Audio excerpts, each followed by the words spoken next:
June 1976 was a turning point in the history of Soweto, Johannesburg's sprawling Black township. For the first half of the month, life continued as usual for people there struggling under the oppression of apartheid, the system of institutionalized segregation and racial discrimination. But then, on the morning of June 16, the students of Soweto suddenly rose up against a new rule making Afrikaans the language of instruction in their schools. It was the biggest revolt in South Africa's history, one that would leave hundreds dead, thousands injured, the township smoldering, families torn apart, and the country forever changed. Hello, everyone. I'm Dr. Brewer, welcoming you to this edition of M.E.S.H. I am joined today by Lynda Schuster, who is author of A Burning Hunger. Lynda worked as a foreign correspondent for the Wall Street Journal and the Christian Science Monitor in Africa, Central and South America, rather, and the Middle East. Lynda, welcome to M.E.S.H. Thank you so much. Lynda, we're going to be talking about clearly A Burning Hunger, which is a book that you have written. It is an astounding read. I have to say, was both wonderful and dreadful all at the same time.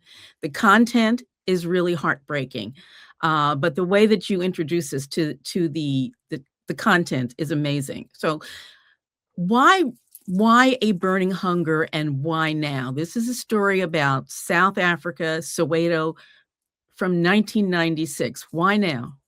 So it's actually from 1976. 1976, right, thank you. with the Soweto Uprising. So this is actually a book that I wrote many years ago that is being reissued now to commemorate the 50th anniversary of the Soweto Uprising. And this was a pivotal moment in South African history. And the book focused on the Mashinini family, a family of 13 children who were all very involved in the anti-apartheid struggle.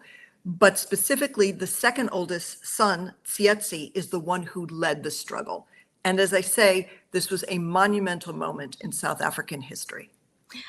I'd like to talk a bit about what was South Africa at that time. There were many laws that were enacted by the white South African government that were really designed to keep the Black South Africans, may I say, in their place. It was certainly very negative. So I'd like for us to talk about the Bantu Education Act. And let me just say, for this part of our conversation, we're going to be talking about the backdrop, the laws, and you have agreed to come back and talk to us more about the family and the very brave young teenagers. So again, let's start with the Bantu Education Act. What was that? So the Bantu Education Act was part of a suite of regulations that were enacted around 1948 when the white nationalist government took over in South Africa. And what it meant, the purpose of it was to basically separate out the Black population, which formed about 85% of the country, from the white population. And what this act did was basically ensure that Black South Africans received an incredibly inferior education. The white government spent on average about 12 times as much on a white student as on a Black student. And it really showed in the curriculum, in the facilities, in the schools. Well, the point of the education, from what I understand, for the Black South Africans was really to teach them how to be subservient, to teach them manual labor, to basically teach them nothing that would help them to grow and evolve. Critical thinking was certainly not part of the training. Is that a fair statement? Well, yes. They received an education, as it were. I don't think it was specifically aimed at making them manual laborers. It was specifically aimed at giving them an inferior education that would not allow them to function in the white society. But also, Blacks were restricted in the jobs they could do. They could only do these jobs in Black areas anyway. So you did have teacher sort of to want to be a teacher was about the best you could aim for if you were a product of Bantu education. There was a sense that among the very far right wing of the Afrikaner nationalists, that Afrikaans needed to be more widely disseminated. And so for the Black students, the main language of instruction had been English. Most Black South Africans spoke English, but they also spoke a native language, a tribal language, because all of their families were part of a particular tribe. And so for them to suddenly be required in 1976 to study in Afrikaans, it would kind of like if you being suddenly, there was a decree that you had to take your SATs in Swedish. Gotcha. That's how it disadvantaged them. So they weren't really able to learn at all. No. One of the sons that I interviewed, that's a major character in the book, talked about how learning mathematics was hard enough. Suddenly, all of the terms now were in a language that he could not understand. And by the time he figured out that one Afrikaans word meant multiplication and another one meant subtraction, they were off on another subject. And this is what led the students ultimately to rise up and protest. Was there something called the Bantu abolition of passes? There was, and I would think that what that had to do was you had to have, there was a Passbook Act that was that passed.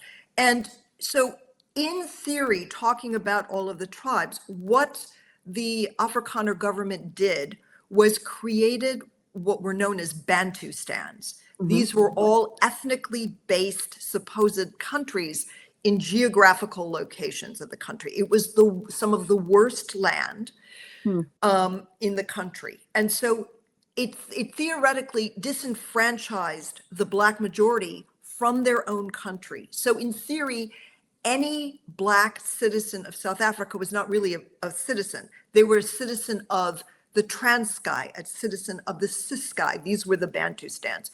To live and work, well, you couldn't live in white parts of South Africa, but to work, to be allowed to work in white parts, you needed a pass, which was basically like a passport within your own country. Extraordinary, and sort of sounds a little bit familiar, but perhaps I'm veering off onto another conversation. There was and this may be my deep dive, I'm not sure, but there was the Suppression of Communism Act. And from reading through A Burning Hunger, if a Black South African disagreed with anything that the government was advancing, then they were a communist. What was the Suppression of Communist Act, as you can recall? What did it require? Well, this was all of a piece of, in the early 1960s. So the ANC had been the premier anti-apartheid organization for decades. And for decades, it had been peaceful. It did not have an armed wing. In the early 1960s, in response to the fact that the government absolutely would not allow any kind of liberalization of its laws, they formed an armed wing. And that armed wing was tied to the South African Communist Party. And ultimately, what happened in the early 60s was there was a raid on a farm in the northern suburbs of Johannesburg, where people like Nelson Mandela and his cohort, the heads of the armed wing they were all swept up in this raid. They were put on trial. They were sentenced to life imprisonment on Robben Island, which was this bleak little outcropping of an island off the coast of Cape Town. And after that, all dissident parties were outlawed. So if the security forces had any inkling that you were a part of the Communist Party, you could be put away for life. And from what I understood, again, disagreement meant that you were a communist, and therefore you could be put away for life. Right. That you were a communist, but just being a communist meant that you were anti-apartheid. that it became a sort of a catch-all kind of phrase. But also remember that this was a time when the Soviet Union was still very, very strong. And there were, I'm not in any way making excuses for the apartheid government, but there were revolutions in neighboring Angola and Mozambique, which were taken over by communist socialist governments. And so that helped fuel that kind of fear.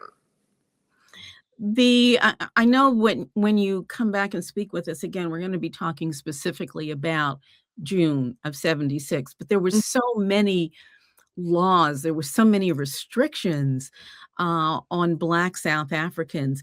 There was an Internal Security Act. I think that was perhaps after the uprising. Was that yet another harsh way of keeping Black South African voices stilled? Oh, absolutely. The idea was to just suppress any kind of dissent, to put all leaders in prison, to quash any kind of protest, to quash any kind of dissident newspapers. Basically, the whole idea was to create a police state for Black South Africans, not white South Africans, who still had right of habeas corpus and lived in what seemed like a democracy, but not for the majority population. So there was, at the risk of repeating myself, there was no way in which free speech was a part of the Black South African life. Not overtly, but so that is particularly true after the early 1960s, when Nelson Mandela and his lot were sent away to prison. But you don't live in a vacuum. One doesn't live in a vacuum. And by the time you get to the early 70s, you've got things like the Black Power movement in the United States, which is starting to have an impact on the young people of South Africa, not their parents' generation, who by and large still felt so cowed and still felt so oppressed and frightened. Well, they were oppressed, and Yes. the fight was certainly well based. There was Right. something called the Terrorism Act. What was that about? I am assuming that was just basically, if you were picked up, you could be picked up and charged with terrorism, and that would put you away for life. But terrorism was such a broad, I mean, they painted with a very broad brush. And if you were picked up, that was one of the ways they could put you away for life, which is very strange because unlike a lot of other authoritarian governments, South Africa had this thin veneer of sort of legality over it. And I have worked as a journalist in other really, really oppressive governments, and they basically would disappear people and not even go through the motions of legality. The idea that there was really no sense of free speech for Black South Africans, I mean, limited within their own kind, if you will. I mean, they could talk to each other, but they had to be careful. Their critical thinking, what is that? So, in fact, as the uprising of the Soweto Uprising, as it was called, in June, was a reaction to the years of I'm looking for a word, the years of illegal, although they weren't illegal then, the years of attempts to smash, to squash, to silence the majority of the country, which was typically Black South Africans. Right, absolutely. But understand that there was a very big generational divide. This revolt in 1976 was by the young people, and their parents, many of them were appalled by what happened because they were so terrified. They had the memory of the 1960s and what had happened, and for them to see this happening was absolutely terrifying. And their sons and daughters, on the other hand, felt that their parents were just too just too willing to acquiesce to the authorities. So it's your typical generation gap, Right. but on steroids there. A lot of times young people if they haven't been taught fear and they haven't been taught the stillness that fear can bring, they're not going to respond to it. I mean, the family, the children, they got it that it wasn't safe, but they weren't so fearful that they were silent. No, and I think I think that you were absolutely correct in your assessment that it just, with the imposition of Afrikaans as the language of instruction, it just reached a tipping point. I think all of these young people had internalized the inequality and seethed under it for so long that this was just the breaking point. And again, it was just, and we will talk about this, I think, in our next session. It wasn't everyone. It was a certain set of young student leaders who were able to organize and inspire a much greater portion of the student body. And powerfully so. Lynda, we are out of time for this part of our conversation. I am excited that we will be able to talk with you again. But before you go, tell us where we can find A Burning Hunger. You can find it on anywhere you buy books. On Amazon, you can find it. You can go directly to my publisher, Ohio University Press, and anywhere else you buy books. Terrific. Lynda, thank you so much for providing us with a backdrop and understanding as we will do a bit of a deeper dive into A Burning Hunger next week. Thank you again so much, Lynda, for joining us.